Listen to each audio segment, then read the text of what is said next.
আজ সকালে ঘুম থেকে উঠে দেখি বাইরে ভীষণ বৃষ্টি হচ্ছে। দোকানে যাব কি করে সেটাই আমি ভাবছি।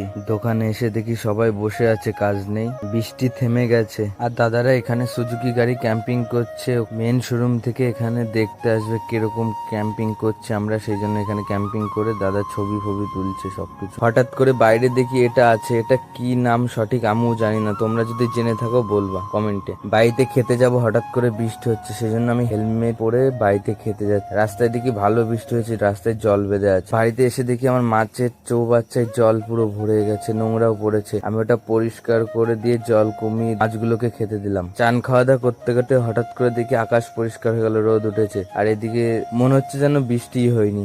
দোকানে গিয়ে দেখি সুজয় ওর ফোনটাকে পুরো খুলে ফেলেছে। আমি বললাম তোর ফোনটাতে কি হয়েছে? বললো ফোন চালু হচ্ছে না। আমি ফোন সারতে পারি, সেই জন্য ফোনটা খুললাম, কিন্তু এখন আর আমি ঠিক